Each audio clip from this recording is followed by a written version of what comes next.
Darkstorm has finally been released from its chains in the land of Shadow. This ancient god of lightning is only known from the stories that make you and you shiver. When Darkstorm was initially inflicting carnage through the world, he was too powerful to defeat. His adversaries didn't stand a chance in all-out combat, so he was sealed away using ancient magic. Powerful ancient magic that required a group of gods to create. However, it's been millennia, and the seals have finally lost most of their power. Perhaps recent world events also weakened the magic. Who knows, right? It was only a matter of time for Darkstorm to break free, really, and that time is now. Darkstorm didn't waste any seconds accordingly and started resuming his initial mission, the total obliteration of the world as we know it. Darkstorm marks his targets before annihilating them, using his signature move, the Red Mark of Death. The Red Mark of Death makes sure the souls of his targets are tortured in perpetuity. It's part of the deal, really. Why? Well, it's rumored that Darkstorm is in some way connected to the Prince of Death and his legion of Death Knights, and we all know how tragic tales usually end. And being one of the originators of the school of the capital's ancient dragon cult that went rogue, well, it only means one thing,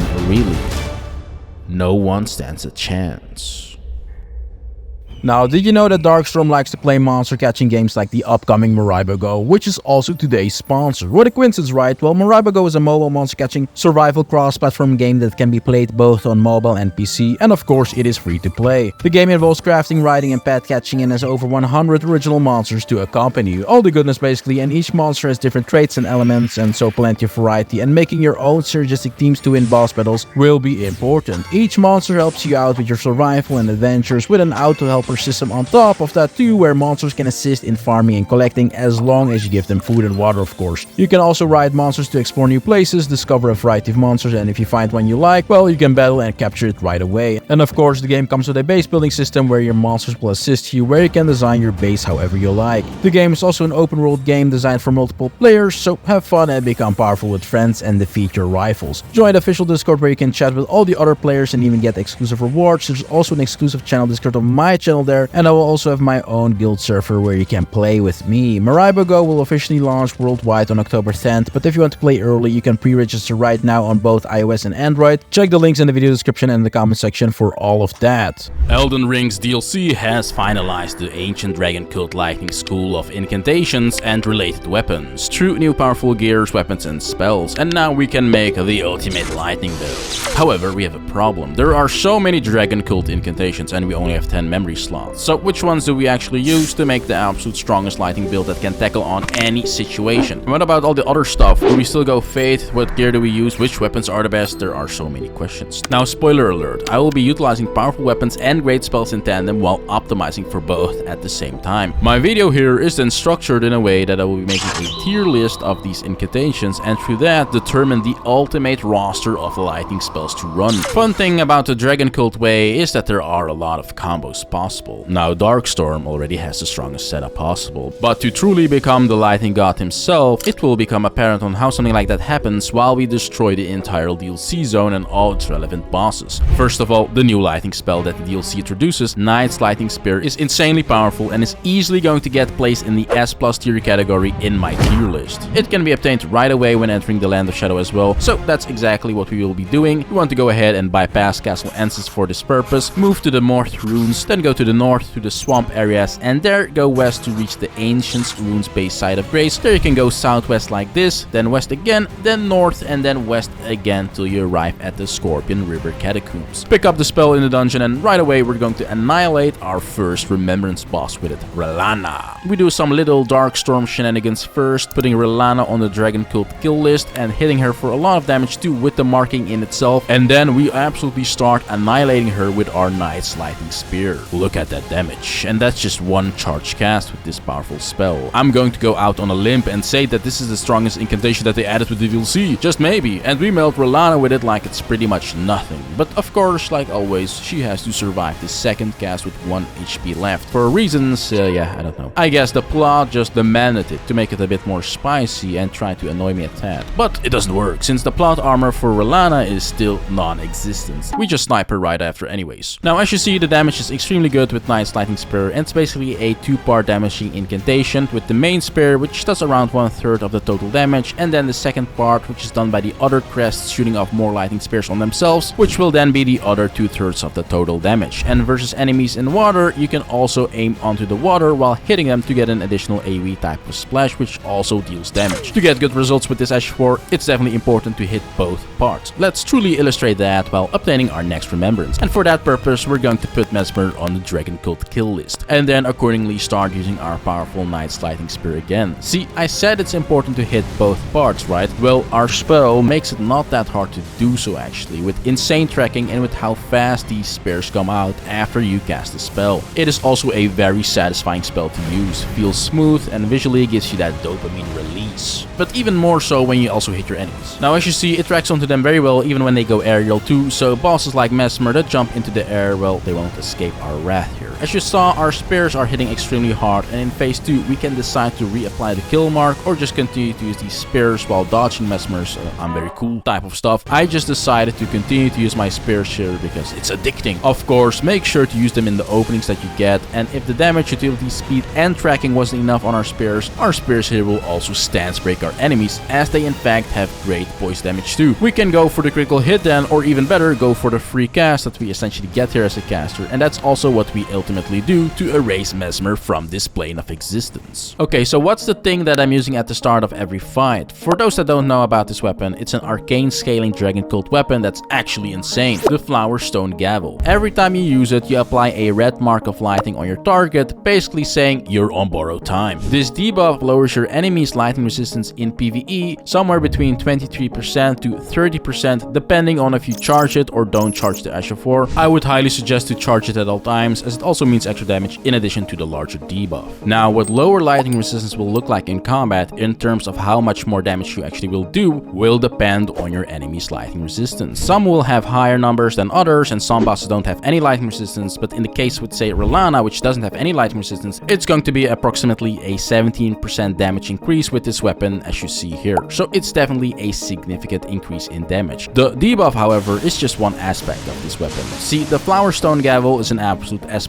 tier weapon in my opinion, and you can just run in solo and destroy everything in the game with it on itself. You don't need any other spells basically. And let's do that right away for our third remembrance on the Dancing Lion. Now this weapon has insane tracking, great range, comes out fast, is extremely FP efficient for the type of damage that it does, has great resistances to the camera making life annoying for you or enemies dodging too much, as you don't have to actually aim or anything like that. It's not a skill shot, it just strikes your enemies from the skies and is in that sense an extremely reliable source of damage, and can target and obliterate things mid-air as well, and obviously it will stack with its own debuff, so you will deal more damage with it too after your first cast while you're being able to spam it. Now I just mentioned 9 different reasons why this thing is so good, and these 9 aspects is why I'm also speccing into Arcane for this build. It's a no-brainer for me, and through utilizing the Dragon Communion Seal hybrid scaling and its associated soft cap trajectory that allows you to have great scaling when spreading your points in both Fate, so we can on one hand meet our Dragon Cult's incantations requirements, and Arcane on the other hand, so our weapon actually pumps good damage. It's a great option here to use the Dragon Communion Seal. Don't get it twisted, the difference between a minimum requirement max weapon Flower Stone Gavel and an Arcane spec build utilizing this weapon is obviously going to be a lot of damage, because the lightning of this weapon scales off Arcane. Now it is a common misconception that Dragon Cult incantation focused builds have to be faith based, because of the game steering you in that way through say the Gravelstone Seal, which is the game's token Dragon Cult spells enhancing faith based seal. See, with a good spread in both Arcane and Fate, you can near, equal or even exceed the Earthly Seal and the Gravelstone Seal. It depends on how you invest your points exactly and what level you cap at, but at meta levels you can easily be on similar scaling levels as going the Fate route, but now with the added benefit of a great thematically relevant weapon in addition. And that weapon of course at the same time also benefits from our Fate investment through say the buffs that are obtained through Fate. So we put the Dragon Communion Seal in our main hand together with our Flower Stone Gavel, since we can't cast both at the same time anyways, and then still use the Gravelstone Seal for its passive 15% damage buff in our offhand to get a great setup here going. But more on every aspect of the setup later on in the video. Now to get this weapon you basically only have to kill Bale, which you can rush to by moving to the eastern part of the map in the south. Bale is a relatively easy target as a lighting build, because the second second S+ tier spell on our list is going to be Ancient's Dragon Lightning Strike. This spell is from the base game, and I've talked about this spell many times before. It does not need an introduction. It's basically like the nuke spell of the game, and well, in the DLC, with the developer's brilliant idea to add even more lightning damage bonus modifiers, it can absolutely annihilate any larger sized enemy or anything really with a decent hitbox. So with it, we make quick work of Bale without breaking too much of a sweat, and in turn, something somewhere happens. The Dragon Communion Priestess will drop a little gift for ya, near her original spot near the exit of the Dragon's Pit. And now we will have our Flower Stone Gavel. And the combos with this thing or just using it on its own is extremely powerful, as you saw. Not just for boss fights, but also for just quickly sniping and getting rid of mobs in the open world.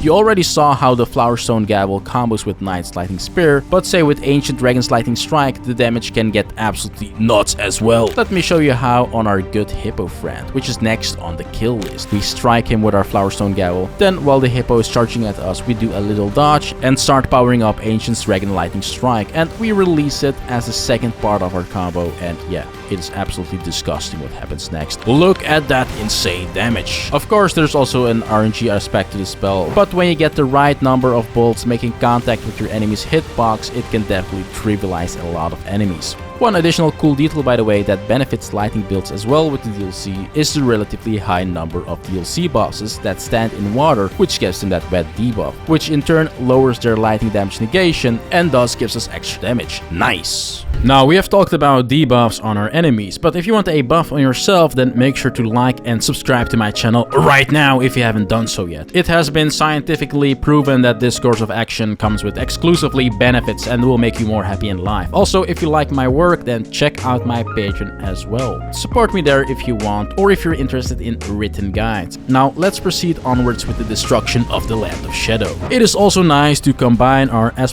tier spells that we have so far, and even better when you combine those spells with our Flower Stone Gavel. Commander Gaius is then also next on the list. He has something that belongs to us, his remembrance. So we get the debuff going with an initial hard-hitting red thunder strike from the skies to spike all of our damage accordingly out of control. And fun thing here is that you can use a few lightning spells on horseback as well, including some of the more powerful ones. So Knight Lightning Spear is very good here when the target is in distance, or you know, when Commander Gaius is trying to flee away from you on his horse. No, we get that snipe shot going and, you know, just erase half its HP bar right away. The fight has just started, but it's pretty much already over as well, as you can see. When the commander gets in our train, then we finish him off with our other S+ tier spell so far, the Ancient's Dragon Lightning Strike, and yeah, the battle gets explosive and we reign supreme, even fighting in the way that Mr. Gaius has mastered, because Darkstorm can do it all, even when riding a horse. Which then brings me to our first A tier spell that's also going to make the cut and is a part of Darkstorm's kit, Death Lightning, and we're going to use it to get our remembrance reward from the Putrescent Knight. This spell has a similar animation and feel as with Ancient's Dragon Lightning Strike, however it targets mostly enemies near you and does so with this beautiful black-yellow type of lightning, which is really cool, and if these bolts connect with the target, well, it can be very destructive, as you see right here, dealing a lot of damage in one go. You want to utilize this when enemies are recovering or just finish their combos or special attacks and get the nuke in like this, which is very good. That lightning's uncharged version also deals really good damage for if you need the damage in quicker, as you see right here at the end of the fight. It then also has the ability to apply Death Blight, which is great versus other tarnish, so like in PvP, and NPC invaders, as it can one-tap them when this status effect is applied. However, this spell comes with problems, and it's also the reason why I didn't put it in the S category, and it is RNG. While the damage and utility potential here is really amazing, when it whiffs, giving you absolutely zero damage. Nada, nothing, nope. Its spread is too RNG to apply it always, as you can miss it even when you're right on top of your target, as you see here. So A tier is good for me here, especially when compared to Ancient's Dragon Lightning Strike, which is our S+ tier nuke spell for everything with a good hitbox, and while it does have similar RNG dependencies and weaknesses, even if you get a bad cast there with that spell, you will still at least deal some damage, even if it's not that much, compared to no damage at all with Death Lightning.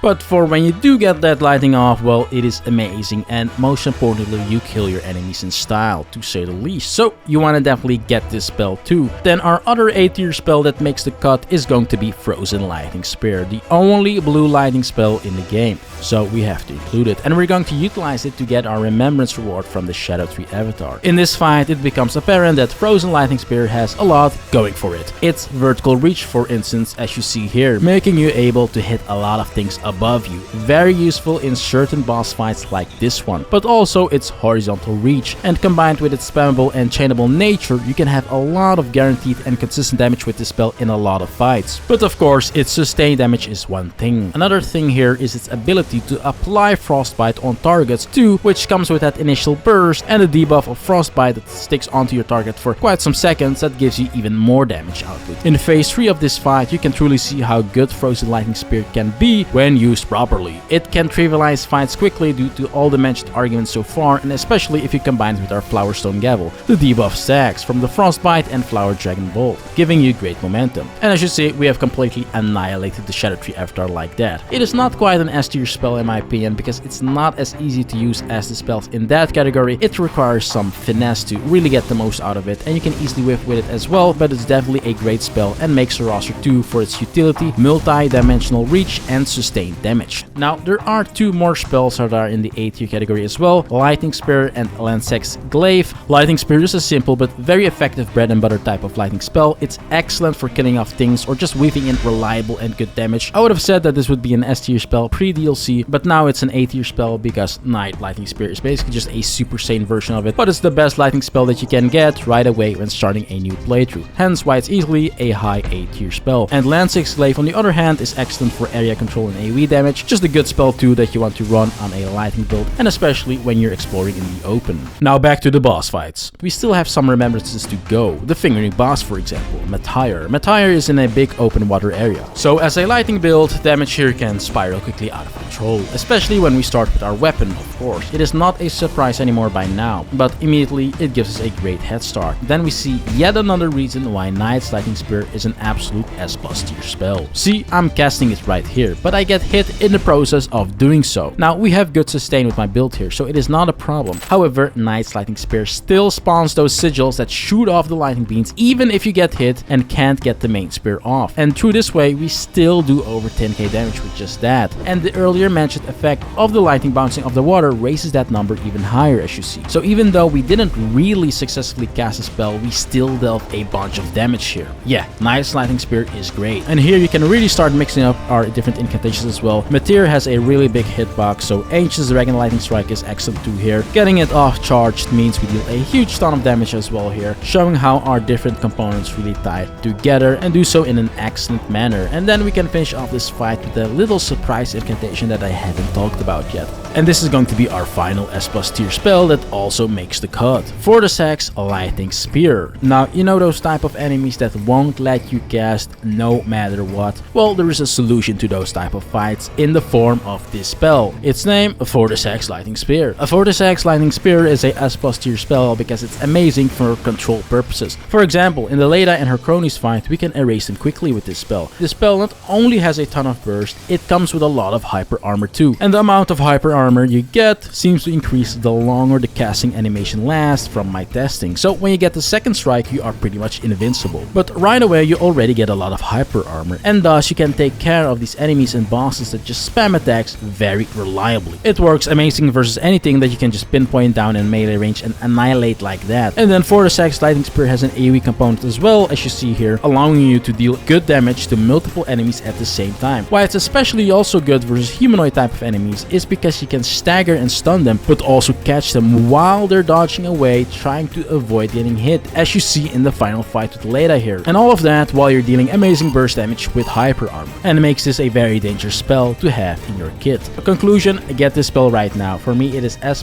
tier for a reason. Versus Midra, we're going to combine the spell with our Flowerstone Gavel then, to show you just how amazing the burst gets. Now, the first form of Midra is no problem at all. You just one-tap them with the spell, and in the real fight, you will also find that the spell in itself will deal a lot of damage, especially when you get both instances of the hits off as well, or even if you just get some of that juicy AoE damage in. The damage gets enhanced by our weapon, of course, like always, but as you see versus Midra, I'm tanking hard-hitting attacks right to the face while using the spell, and I'm successfully getting all the damage in. Again, the hyper armor is amazing, and you can do this over and over, of course, to get a clean kill here without having to worry too much. In the Midra fight, you just have to pay attention to not get madness procced on you, but with the Darkstorm build, you will have plenty of sustain to tank hits while utilizing the Fortisak's Lightning Spear hyper armor. And you can then also mix it up with our other spells when the target runs away and gets in the distance, allowing for even more combos with in a Dragon Cult Lightning build. As you see, Darkstorm takes very effectively care here of Midra, and ultimately if a boss has some HP left, like in this case at the end of all that burst,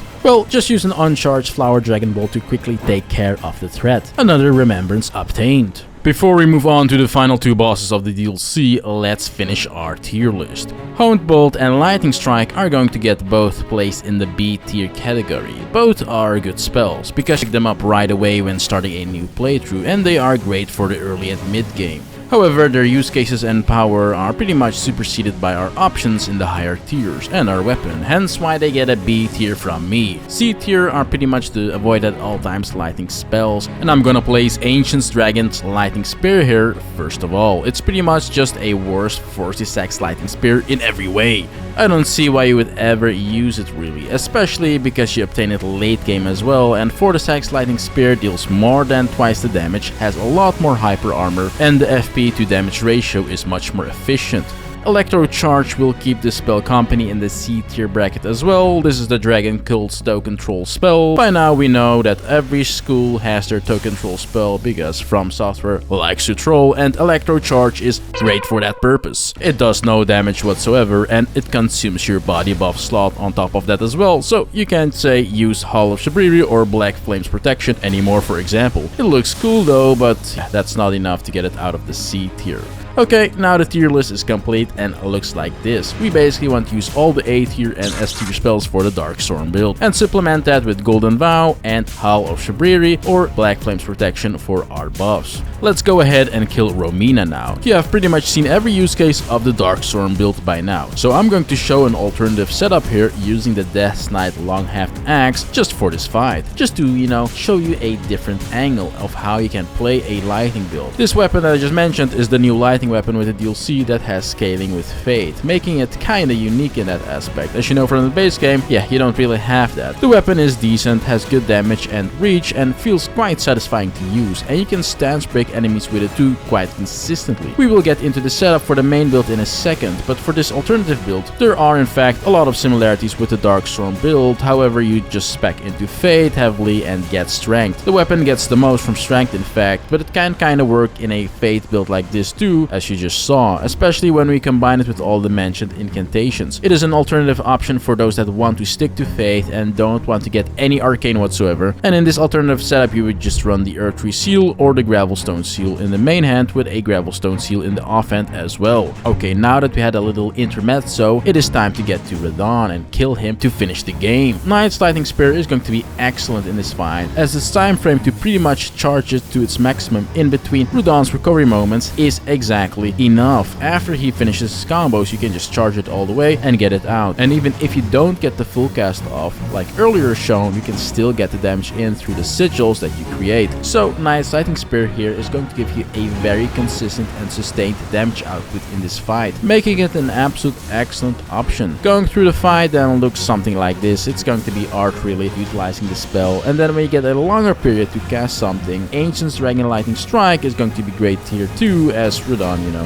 is a big guy. We finish him then off with Set Spell after he gives us more time to fully charge it in one of his longer recovery periods. He doesn't have a lot of those, but when he has, well, it is a good moment to use it, and that's it. We have obtained all remembrances and beaten the DLC. Let's throw a party. I hear you asking though, how is all of this possible? What have we actually seen today? Well, let's get into all of the juicy details and set up to make my Darkstorm build. First of all, armor. Now, the DLC adds not one, but 2 armor sets that buff lightning damage. Yes, you heard that right. They went overboard with pleasing lightning enthusiasts. On one hand, you have the new dragon form, which is obtained through consuming the Dragon Priestess heart, and on the other hand, you now have the Death Knight set. The Death Knight set gives 2% extra damage per piece, so a whopping 8% damage boost to Dragon Cult lightning damage and certain Ashes of Wars in total when wearing the entire set. On the other hand, the Ancient Dragon form, as gotten by consuming the Priestess heart, gives you a 20% damage boost to Dragon Cult incantations. Is the bigger number here really better though? Well, not necessarily, as the Death Knight set gives you a lot more defense and sustain. In this side-by-side comparison, you can see how much the Death Knight set actually helps out out with letting you survive, versus being in the dragon form that makes you an absolute glass cannon since you can't actually wear armor with it. It does have some negation, but it doesn't compare to the negation of the armor set. You also have to keep using the heart every time because it only lasts 60 seconds, while the benefits from the Death Knight set are always applied. So for me the choice is clear here. I go with the Death Knight set. Aside from the defenses and sustain, it also just looks much better. I really can't play the game looking like this. No, we go the badass Death Knight way. So it is an 8% damage boost, but it also gives us the possibility to get 51 poise and higher, and I really do like that here. You saw our damage is already insane with the boost of our other pieces as well as just our setup, and giving us more poise will just make us an all-round monster. And we can do this by just swapping out one piece. Of course, it will actually also look good and fit aesthetically. My personal preference here will be to swap out the greaves, which are very well replaceable with a bunch of different options, by the way. Anything gold or black and gold works really, like Radon's greaves or something like the malformed dragon greaves, which pairs very well with the Death Knight set. Just look at this, and makes us cross that 50 poise threshold with ease. Having 51 plus poise is really nice in a caster playstyle like today's playstyle, as it helps out tremendously with us getting our casts off successfully more consistently.